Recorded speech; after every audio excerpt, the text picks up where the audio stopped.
he arrived at the foot of a mountain in the French Pyrenees. A castle at the summit, he believed, had once been the hiding place of the Grail.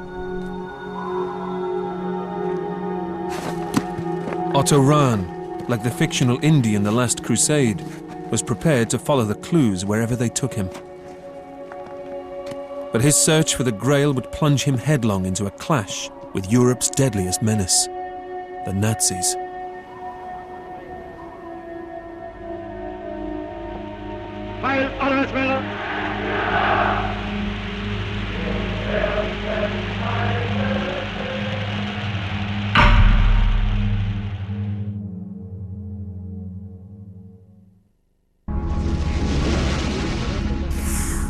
When Spielberg's Raiders of the Lost Ark hit the screens in 1981, it kick-started a new era in Hollywood. A fascination with relics with supernatural powers.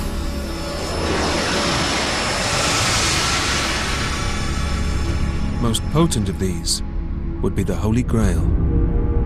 The myth of the Holy Grail has many versions, the most enduring of which held that the Grail was the cup used by Jesus at the Last Supper.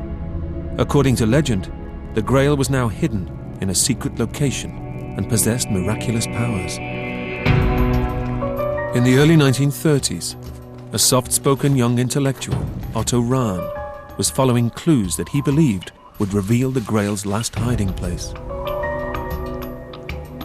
The scholarly Rahn was the only medieval expert of that era to devote his life to the pursuit of the Grail. Like Indiana Jones, Otto Rahn risked his life in search of the Grail. And again, like Indiana Jones, this led him into a deadly confrontation with the Nazis, who wanted to find the Grail for their own dark purposes.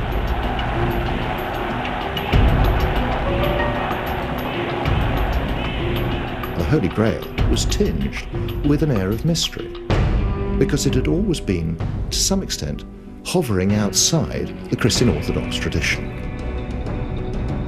It could symbolize blood. It could symbolize purity of the blood. It could be an Aryan symbol. In the winter of 1932, Otto Rahn set off for a castle in the foothills of the French Pyrenees. Years of study had convinced him that this was where he would find the Grail. He was about to embark on his greatest adventure. Montségur Castle had been the last refuge of the Cathars, an 11th century Christian sect, who by the 13th century were being persecuted by Rome for their heretical views. In fact, they were Christians, but they believed that there was not one God, but two gods, one good, one evil. The good is the spiritual, the evil is the material. All but a few hundred Cathars had been slaughtered in a brutal crusade launched against them by the Roman Catholic Church. The survivors retreated to the castle, built at the summit of Montségur, and sealed themselves inside, hoping to withstand the inevitable siege. Montségur needed to be destroyed because it had become the symbol of Cathar resistance and the Cathar religion. The siege lasted almost a year. Otto Rahn thought there was another reason the Cathars were hated and had to be destroyed. They were, he believed, the last known guardians of the Holy Grail, and that Montségur Castle was its secret hiding place.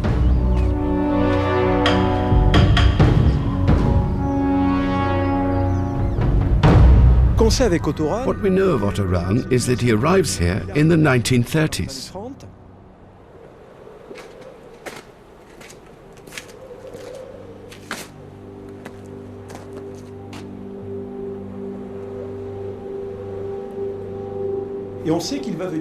We know he comes to Montségur.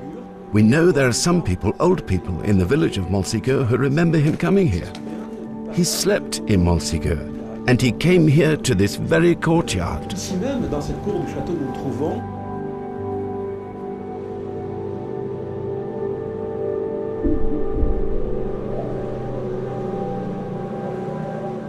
After a siege lasting 11 months, Montségur fell to the Catholic Crusaders. The fate of all those inside, to be hurled alive into a bonfire.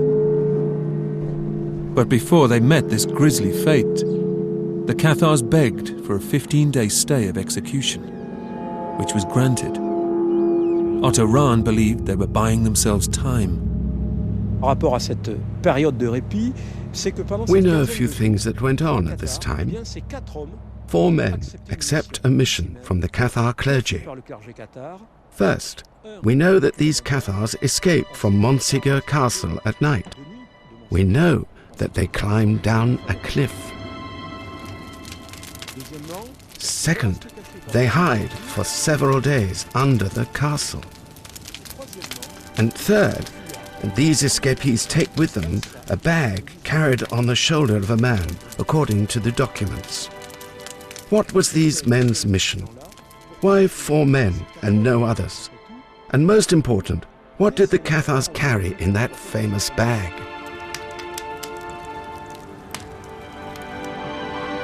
Otto Rahn was convinced that the Holy Grail was in that bag.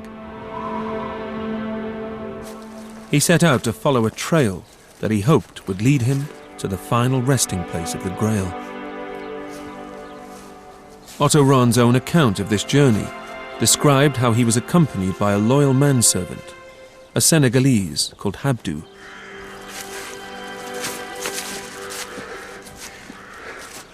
Ça va? Les grottes sont là-bas. Rahn and Habdou climbed to Lombrive, a remote mountainous cave system about 20 miles from Montségur. C'est là. Allons-y. Rahn believed that after the fall of Montségur, the Grail was then transported along secret paths to a cave at Lombrive and then buried there. He believed that in order to make it easier for future generations to find the treasure, the Cathars must have left some kind of clue. Drawings on the walls, maybe, or something of that kind. Otto Rahn's search for the Grail in the caves would come close to costing him his life. Attends un peu. He described an incident that is a striking forerunner of the kind of escape from the clutches of doom found in the Indiana Jones movies. Allons-y.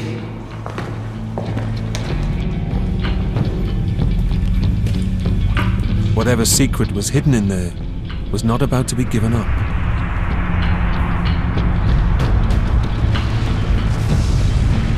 Je ne sais pas. After venturing deep into the cave, Otto Rahn and Habdou began hearing a distant roar.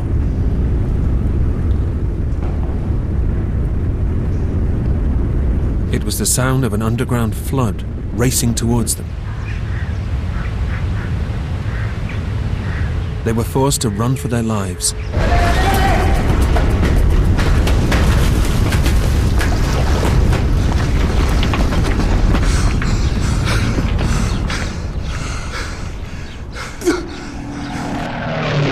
Otto Rahn's attempts to find the Grail were to bring him face to face with an even more dangerous force, the Nazis. Dr. Jones.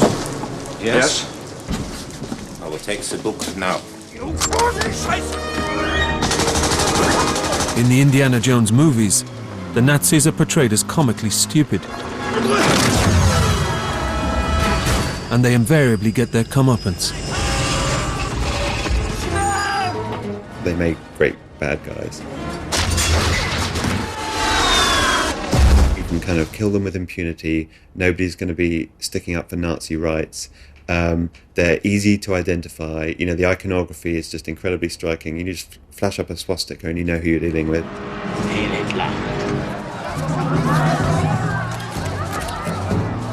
Spielberg did a very good job in portraying the Nazis as the baddies who were trying to get these, if you like, traditional instruments of power, holy relics of one sort or another, in order to achieve world domination.